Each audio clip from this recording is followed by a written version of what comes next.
Alô pessoal, como sempre, eu sou o Japa Rico transmitindo diretamente de Hong Kong e hoje vamos dar aí continuidade com o vídeo número 7 da série do BNF. Então, vamos lá. Então é isso aí, vídeo 7. Somente para lembrar vocês que o exemplo do grupo de 1 a 6 foi dado baseando-se no conceito a favor da tendência. Então, primeiramente ele explicou aí os 6 tipos diferentes de trades, de grupos de traders, usando a favor da tendência. Por quê? Porque após isso ele vai explicar para vocês por que ele vai contra a tendência. Então, primeiro ele precisa explicar a favor da tendência, explicar como que é isso, para depois ele poder explicar para vocês qual é o benefício, qual é a vantagem de ir contra.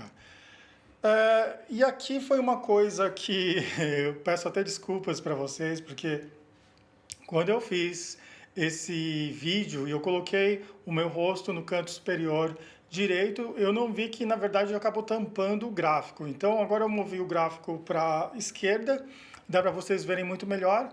Então temos aqui o gráfico mostrando a favor da tendência e aí os 6 tipos diferentes de traders. Não preciso explicar mais porque já tem a explicação no vídeo anterior. Se você não pegou, assista o vídeo anterior. E é assim que foi, né? Então, agora vamos partir para o próximo slide. No próximo slide, o que ele fala é o seguinte: indo a favor da tendência, é difícil de se comprar ao mesmo nível das pessoas do grupo 1. E esse slide eu também apresentei para vocês na aula anterior. Será uma estratégia na qual o lucro será obtido em pequenas quantidades consecutivamente. Digo pequenas quantidades, mas acho que dá para atingir de 1 a 6%. E isso aí é indo a favor da tendência. Agora, gente, para eu explicar o que vai acontecer, primeiro eu preciso explicar uma coisa chamada Kairitsu. Kairitsu em japonês e em inglês significa bias ratio e nada mais é do que a distância entre o valor da última candle que fechou, né, esse close price, a distância do close price até a média móvel. Tá, então MA é o Moving Average, que seria a média móvel, e isso aqui multiplicado por 100, porque ele está dividindo, né, ele está pegando o valor menos a média móvel, então está fazendo aqui a distância, dividido pela média móvel e multiplicando por 100.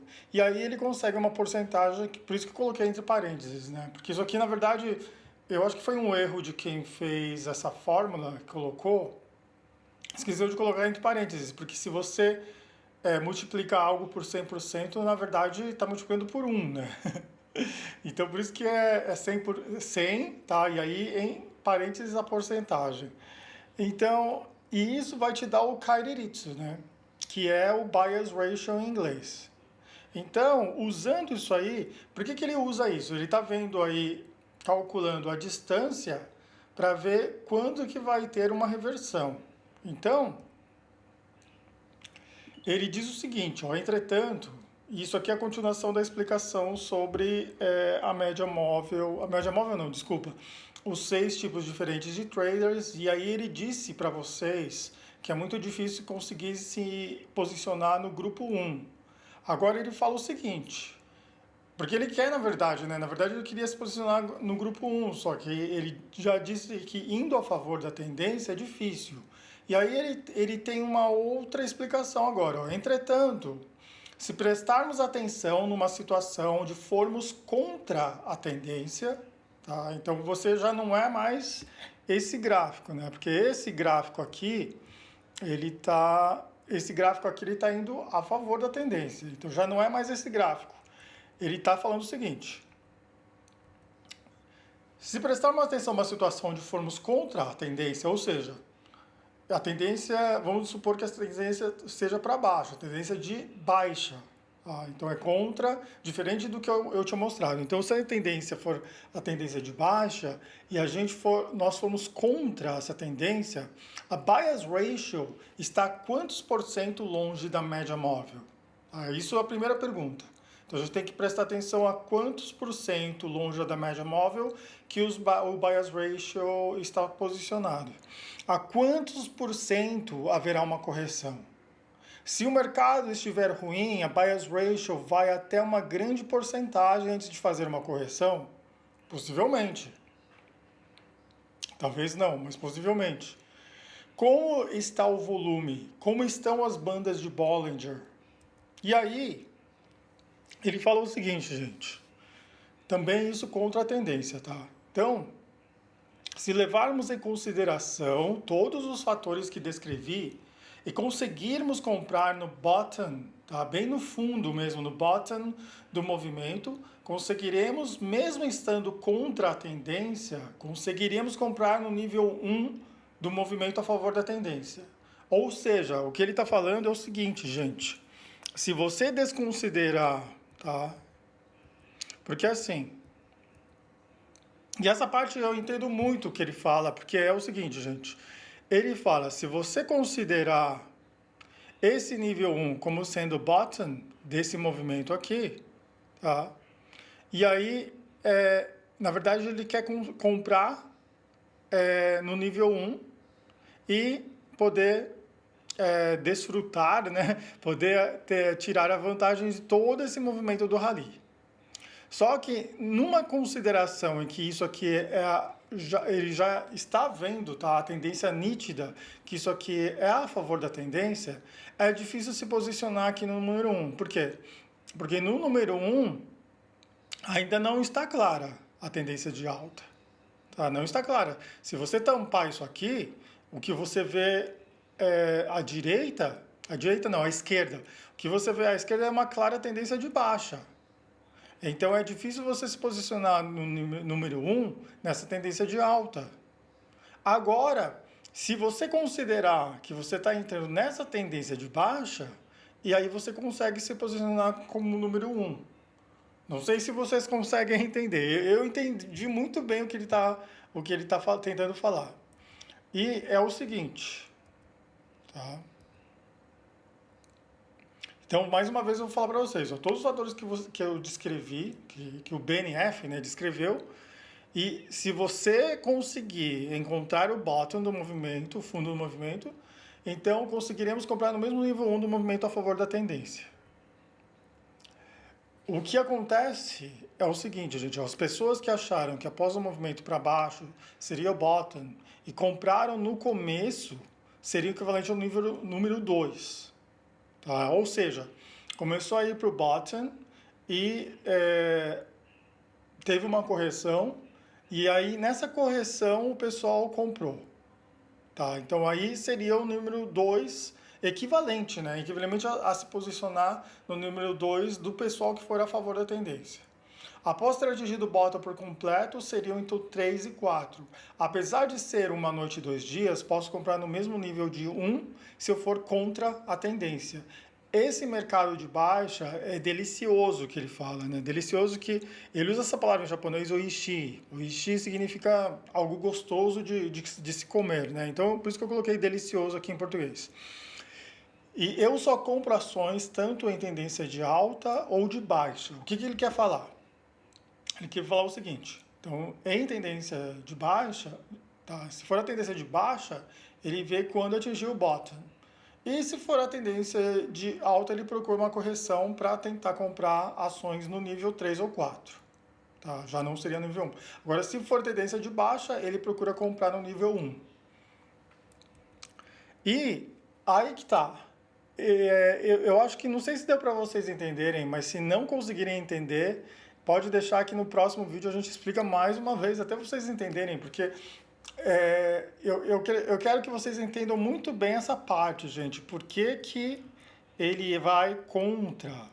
Essa parte aqui, peraí, deixa. Por que ele está indo contra a tendência? É porque ele quer atingir ele quer comprar no mesmo nível do pessoal do número 1, que está aqui. Por isso que ele vai contra a tendência, mesmo porque se você for ver o que aconteceu à esquerda, está muito clara a tendência de baixa. Tá? Então espero que vocês tenham entendido essa parte. Então vamos voltando aqui. Muitas pessoas acham que uma faca em queda é algo perigoso. Mas se comprei uma ação que tinha um grande carry negativo no dia anterior, E nesse dia continua com carry negativo, mas se eu ver que pela análise técnica não está subindo tanto, logo eu já faço o stop dessa ordem. Ao meu ver, ações... Aqui eu coloquei 2 vezes, né? Pera, deixa eu até... Acho que eu vou até... Aqui eu coloquei 2 vezes, deixa eu até corrigir aqui. Então, ações com um carry bem justo,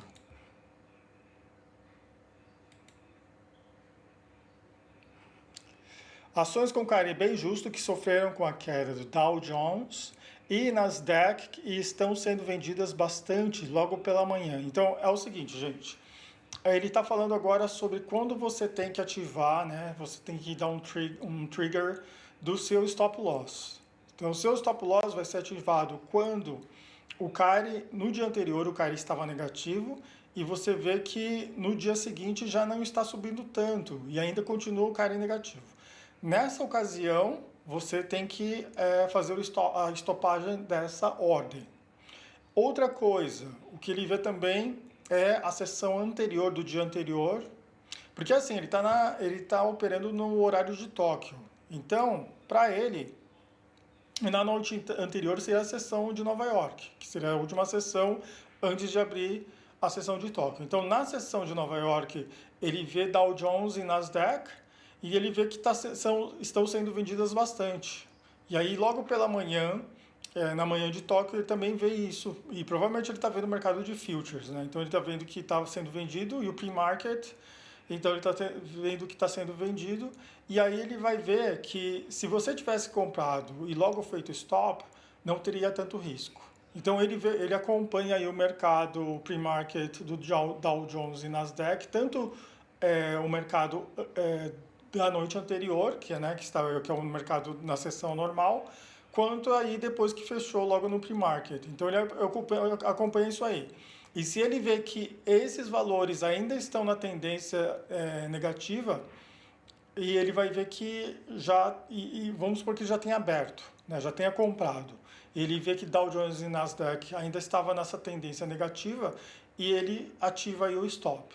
Ou seja, não vai ter tanto risco. Tá? E aí ele diz, na verdade é mais arriscado se você for a favor da tendência.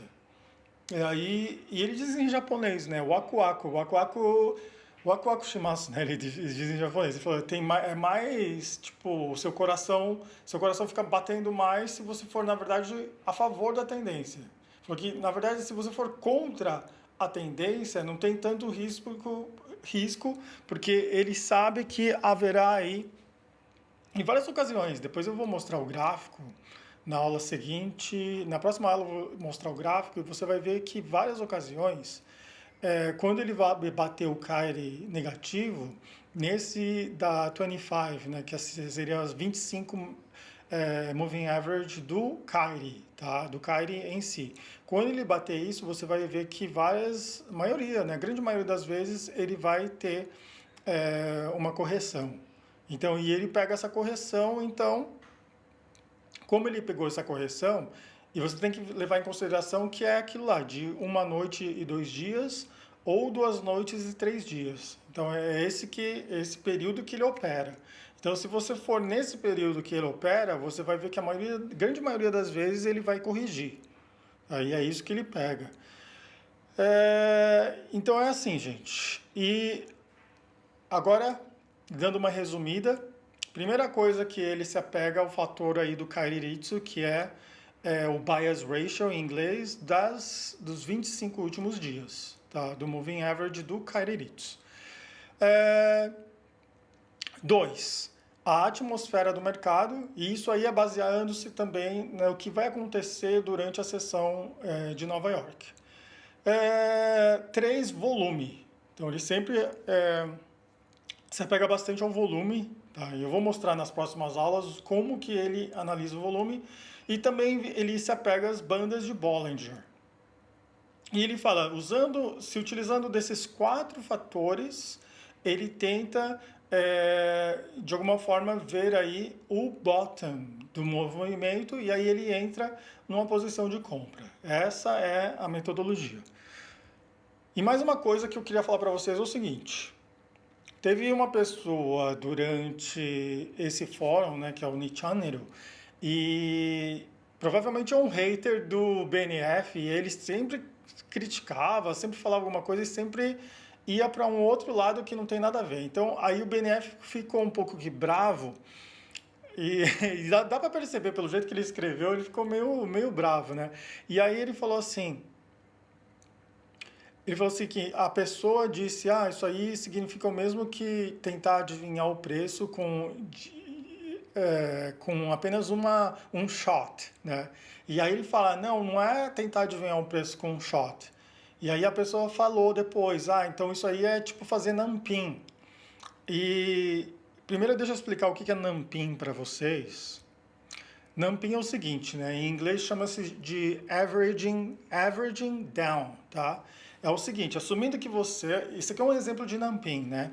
Assumindo que você comprou 100 ações quando o preço por ação estava 6.000 ienes. E aí vamos supor que esse preço caiu, tá? Depois que você comprou, caiu para 5.000. Aí quando caiu para 5.000 ienes, você comprou mais 100. Então o seu preço médio por ação será de 5.500 ienes, tá? Então, quando você comprou 100, o seu preço médio era de 6.000 ienes, né? Porque foi esse preço que você comprou. E aí, quando desceu para 5.000, se você comprar mais 100, aí o preço médio, né? Você vai somar e dividir.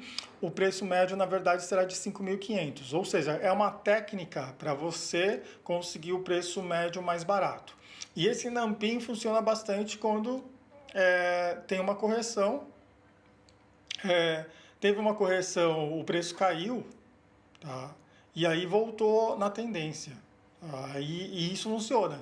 Agora, quando não funciona é o seguinte, quando não funciona é quando na verdade não é uma correção, mas também aconteceu na verdade uma reversão e o mercado, em vez de subir, teve uma reversão e continuou caindo, em queda. Então, mesmo depois que você comprou a 5.000, o mercado continuou em queda e foi para, sei lá, 4, 3, 2.000, continua na queda.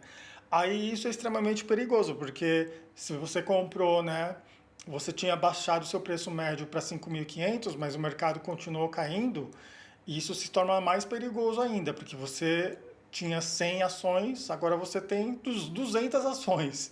Então, Nampim, no mercado que teve uma correção, e aí continuou na tendência, funciona. Agora, no mercado que teve a reversão, mudou completamente a tendência, isso pode ser complicado para você. E aí, agora que eu expliquei Nampim, deixa eu voltar à explicação aqui do BNF. Então, ele ficou um pouco bravo porque a pessoa falou, você está querendo fazer tudo em um shot, e ele falou, não é tudo em um shot. Aí a outra pessoa não, acho que é a mesma pessoa falou, então você está fazendo Nampim. Aí ele falou, não é Nampim, não é Nampim também. O que ele quer fazer aqui é o que ele disse aqui, Tanki no Gyakubari no Tanki, né? No Tanki no Gyakubari em um short term, né? Num período curto, ele fazer os trades indo contra a tendência. Então é isso tudo que ele quer fazer, tá? Então não tem nada a ver como tentar adivinhar em um shot, não tem nada a ver com o Nampim também, beleza? Que mais? E outra coisa que ele fala é o seguinte, usamos o gráfico diário nesse short term, então a gente usa o gráfico diário, gente, tá? Então os cálculos em si são feitos usando-se o gráfico diário nesse short term, que é o período aí de uma noite, 2 dias, ou 2 noites e 3 dias. Se observarem a Bolsa do Japão entre 2001 e 2002, verão que no gráfico diário, mesmo em queda, na maioria dos casos, oportunidade de pegar a correção. Então, o que eu expliquei para vocês alguns minutos atrás. E cada ação tem características diferentes, mas existe um certo padrão de correção entre Keiretsu 25, Volume Ratio, RSI e as bandas de Bollinger. E essa relação eu vou explicar para vocês na próxima aula. Então, se vocês gostaram e quiserem que eu continue, então coloquem aqui nos comentários. E eu vou ler aí os comentários, caso muita gente queira que a gente continue, a gente vai para o próximo vídeo do BNF, beleza? Então, muito obrigado pela atenção. E se vocês tiverem alguma coisa que vocês não entenderem, desse vídeo e quiserem que eu explique de novo, a gente vai explicar. Então escreva aqui também nos comentários, beleza? Então um grande abraço e até mais. Tchau!